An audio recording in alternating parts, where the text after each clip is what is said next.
Okay, so we're going to start this panel, and I'm going to try and leave some time at the very end for some Q&A. But I'd first like to just go down the lineup here and have everybody just do a very short intro, maybe 1 minute, just talking about their bio, the nature of their fund, the criteria that they apply to investments. So,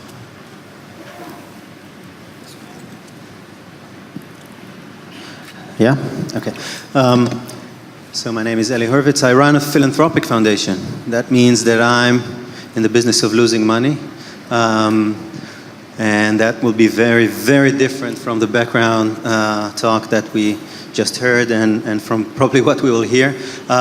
We were set up 5 years ago to help Israel in a very focused and troubling issue of our losing our edge in excellence in high school, mathematics and the sciences, the advanced level.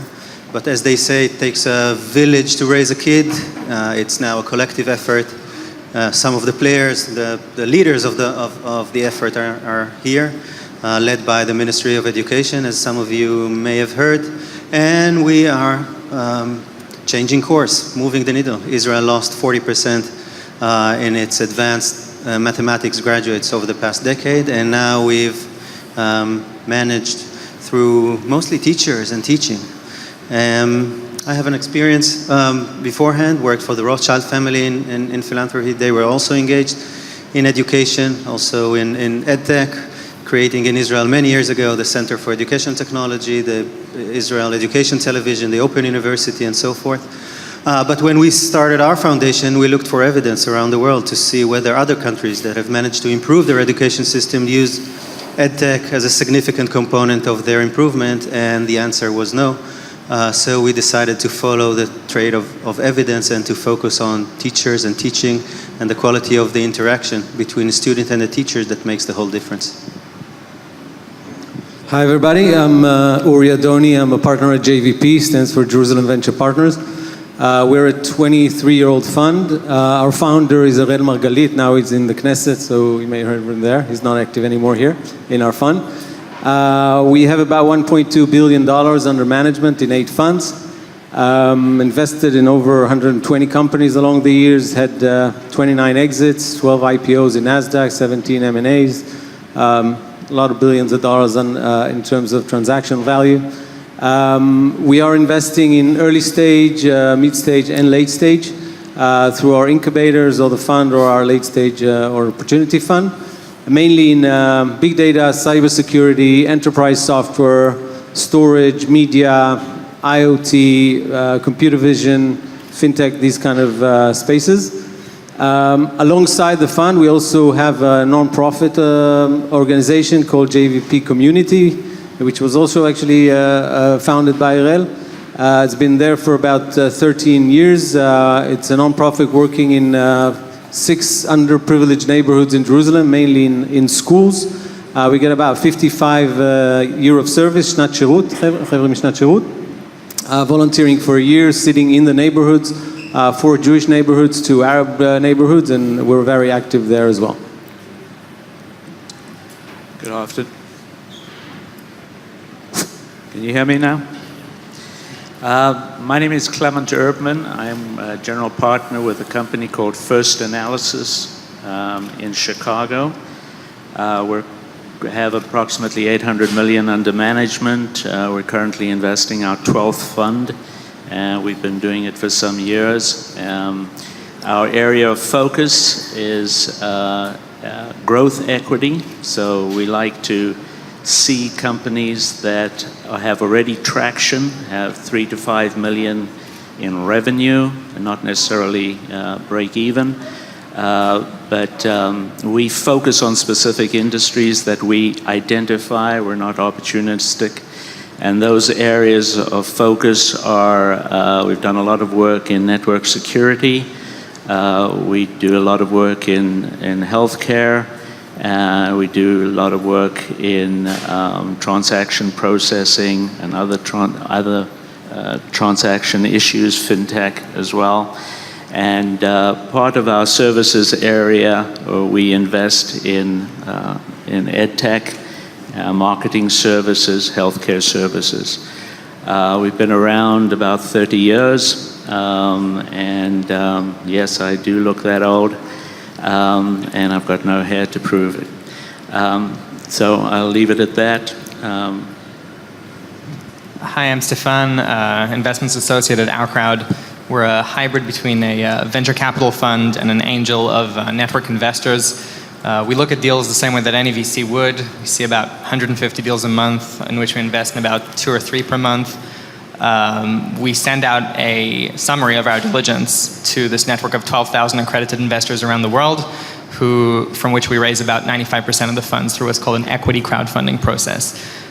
We've been around for 3.5 years now, in which time we've deployed just a little bit over $220 million. Hard to exactly say what that translates into in terms of assets under management, because we don't have a traditional fund. It's raised on a per deal basis. But I don't know, I guess if you take the 120, 150 or so deployed last year and multiply that out by the traditional, 5 to 8 year lifespan of a fund, that gives you some kind of estimate. We invest really across stages and sectors, so everything from educational technology to cyber to robotics to medical. 5 or 6 exits, if I'm not wrong, to date. Check sizes ranging from $1.5 to $2.5 million, but the rounds do go as high as $15 million in our largest round to date, and very excited to be here. Okay, so why don't we start at that end? And I just want to ask a question, and I'd ask you to give me a one-word response. Are you a bear or a bull on education? Very bearish. I'll answer differently. Both. On one hand, on longer term. You're an economist. And right, often. Longer term, I'm very bullish. Shorter term, bearish. I'll be a bit diplomatic about it. It really depends how you define EdTech, because I think one of the issues with the whole conference is actually where are the borders, if there are any borders, and I don't think there are, to how do you actually define education technology.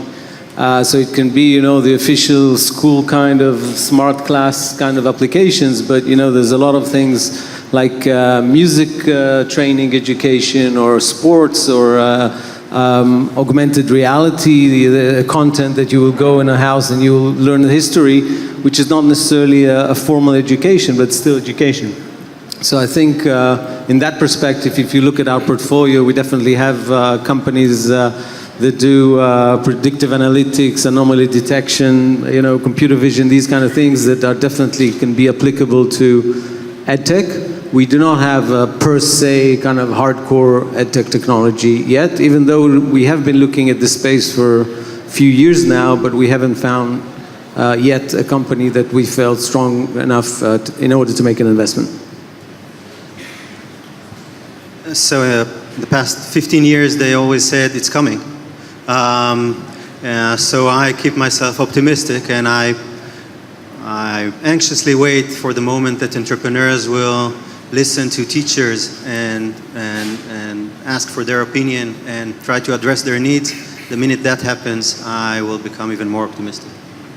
Okay, so it seems like the perspective on the panel is sort of skewing bearish as opposed to bullish. How do you reconcile that perspective with some of the statistics that I showed you on the slides, where in the U.S. literally billions of dollars are being invested in the education sector? Clement, I'll ask you first. Yeah, so I think it actually comes down to what my colleague to the left here just said. I think it's a perspective of time. When venture capitalists invest, they invest with a 7 to 10 year time horizon. So right now, the problems that I see which make me very bearish are not going away. Schools are still not used to paying for software on a SaaS basis. Procurement is still extremely difficult. You have to go through some kind of locally approved vendor, which is recognized, by, whether it's by the county in the US or by the ministry over here. That makes life very difficult for an investor. But those things are going to change. In a 7 to 10 year time horizon, those things are going to open up. And I think VCs are wisening up to that and putting their money in early with that in mind. I think those numbers represent valuation. And I think what we haven't spoken about until now is the valuation in the sector. And as an investor in the sector, that's one thing. You're always trying to make money for your limited partners. So what you go in at, or what you purchase the position at, is as important as the exit position. I think the numbers represent an excess valuation in ed tech, and I think it's probably the third cycle that I've seen valuations like this, and hence my bearishness in the short term. I think it has to do with the complexity of the market, because as venture capitals, it's risky enough business as it is, and we try to make sure that we have some kind of control. It's very limited, obviously, but over the course of a company, or where the company is going in terms of the go-to-market or distribution channels and partnerships, etc. From what we have kind of learned in our process, it can be very challenging, the education space, because you have to deal with a lot of regulations, all sorts of laws around the world. So it's not that if you sold something in the UK, you have it in Italy, or in the US, so you got it right in China. It's very, very diverse. And in that perspective, it is an extra challenge of what already a big challenge is to start a startup and to succeed with it. So I think part of the challenge of this vertical should be to simplify the go-to-market, and maybe to start with places that are not as regulated, like private schools or things that are not necessarily under federal laws and things like that, that can show traction from the market, and based on that we can actually maybe have a clearer view moving forward in terms of the company that we may invest in. So I was looking at your presentation, and I thought to myself, why was I a bit angry about it? And I took upon myself the perspective of a teacher, and you were talking about my workplace as a business. And I'm not consulted when procurement is considered. You have to, or your companies, they have to go through a process that almost will never involve me. You will go to a bureaucrat somewhere in the district or in government, and somehow you will get him or her persuaded to get your product. No one asked me whether I need it, whether I have time for it, whether it's... So when it comes to the school system, when it comes to the home environment where the direct client is the parent, I think there you may have a very good path. So that's actually the next topic that I want to cover, but I just want to push back on that for a minute, because I actually think that that's one of the perceptions that creates a lot of confusion around for-profit education, which is if you are in the business of education, you're just looking to make a buck or a shekel, and you don't really care about the teachers. And I could tell you and share examples with you that the most successful education companies in the United States, including those that have SaaS-based models, so it's a subscription-based service with really high renewal rates, actually love their customers, and they think of their customers as the teachers. And the teachers love them back because they're making their job easier, and in a environment where teachers are now being held accountable, anything that enables them to do their job more effectively is actually looked at very positively. But it's a very significant misperception and an issue that needs to be cleared up in order to have more successful education companies. But let's go back to the B2B versus B2C issue. Does that mean that JVP would be more likely, if you were to make your first investment, make an investment in a B2C company as opposed to a B2B company? No, actually B2C is much harder than that. So I think we'll probably, if you look at our portfolio, it's mainly B2B. I think it's maybe B2G, it's like business to government or something like that, if such thing exists. But I think but again, analyzing this space, I think there's two ways of looking at an EdTech company. There are these kind of hardcore, technologies, smart class or whatever that are very, very targeting a certain issue or pain or opportunity very at the education space. And there's lots of companies with massive amounts of technologies that already the technology works, but you need to make an application for the EdTech world. So you don't necessarily have to invent the wheel. So again, coming back to big data applications, to all sorts of data analysis, predictive analytics, definitely the AR and VR world. So you don't necessarily, as an entrepreneur, if you're passionate about education, you don't necessarily have to invent the wheel in terms of the technology, because there's a lot of technologies out there.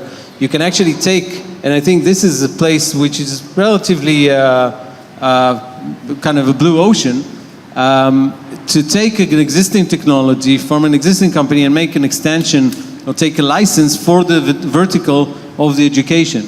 Then you can actually implement most of your capital and time in the business side, in the business development side, in the marketing, and not necessarily writing from scratch the first line of code in order to reach this technology. In that perspective, again, I think some of our existing portfolio companies has the technologies, but not necessarily chose education technology as the first vertical to go to market. How about OurCrowd? Would it be more likely for you to make an investment in a B2C model or a B2B model? Yeah, so OurCrowd has an additional limitation which many VCs don't have. Because we rely on OurCrowd, the network, to actually raise the funds, we can really only invest in technologies which we think the crowd will get.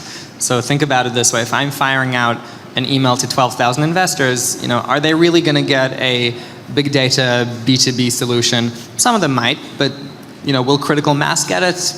Open question. For that reason, we tend to focus on things that are easier to understand, and many B2B businesses don't necessarily fall into that category. But I'd also like to take a second just to contradict myself from what I was saying before. We invested in a company called Neverwhere, along with Rethink Education and Khosla, and they're in the hardware business. So they're going through a lot of the challenges that I was mentioning before, procurement and all those things. But on the software front, Mark Andreessen wrote probably the most influential post in the VC world a few years ago when he said software is eating the world. EdTech can be software, and for all the reasons that software is eating the world, why can't EdTech software eat the world? It still has amazingly high margins, low costs, very easy distribution, very fast iteration between versions. All those things are things that EdTech software has going for it, and those are things that could absolutely become huge businesses. And by the way, I think, again, if you look at different verticals, gaming, you mentioned earlier, gaming is a huge business and probably the best way to learn anything. So, whether it's data or whether it's skills. So definitely there's a lot of verticals that are very developed that can be used for education. I would, mentioning some companies, for example, we did make an investment in a company called Mindlift through Taquins, one of our investment arms. They're doing ADHD kind of a software solution in neuro training. So, is it EdTech or not EdTech? Not sure. I don't think it really matters how you define it. But I think probably one of the main things is that to realize that the borders are diminishing and there's no borders. And by the way, it's true not just to education technology, it's true to many other verticals. So you see in media, you see cybersecurity versus bots. In fintech, you see big data going to fintech. So there's a lot of mix and match kind of between verticals. And I think that education technology should adopt this kind of way of thinking as well. So I'm going to be a bit more optimistic. When we started, there was a shortage of teachers in Israel for math and science.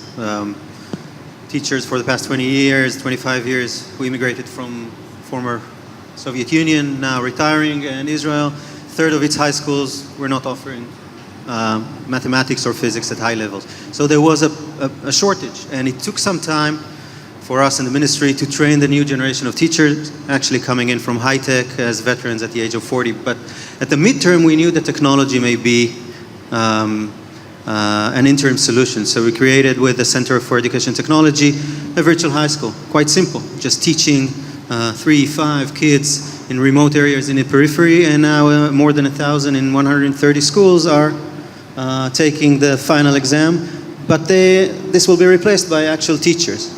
Now when we ask teachers, what is your need? Where is your struggle?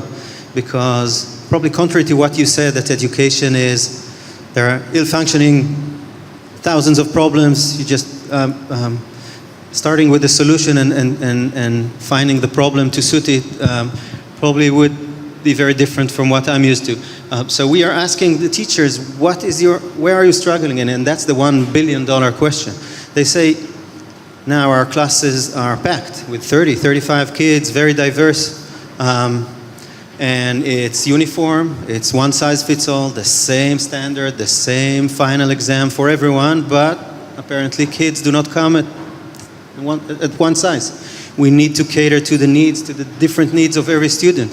How on earth can we teach 35 kids with diverse capabilities, and knowing where they've made mistakes, their typical errors and misconceptions before the end of the term test? How can we be on time? This is where technology could play a significant role, and this is what teachers are saying their most important need now.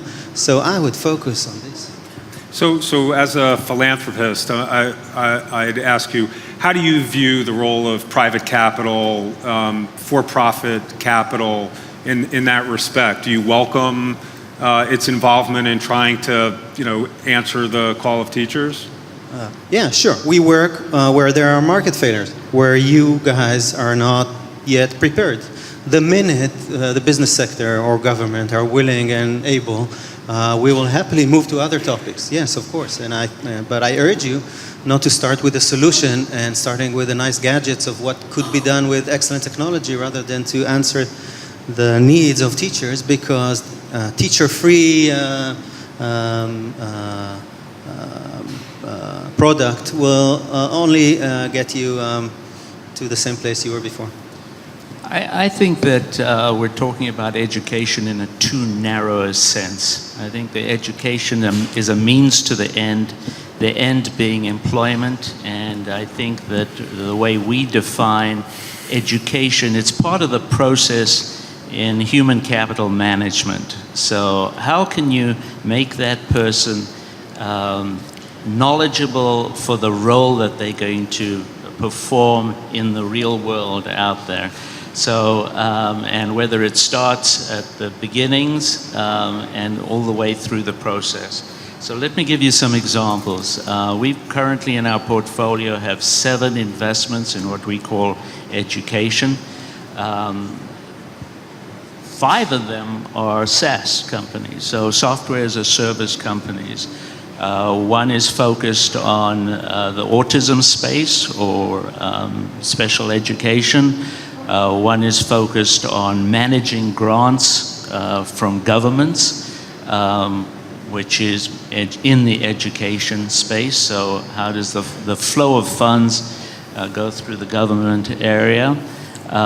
One is focused on how do you get a job and how do large corporations organize their HR departments so that their process is far more effective and efficient. So those are, some people say, well, that's not pure education.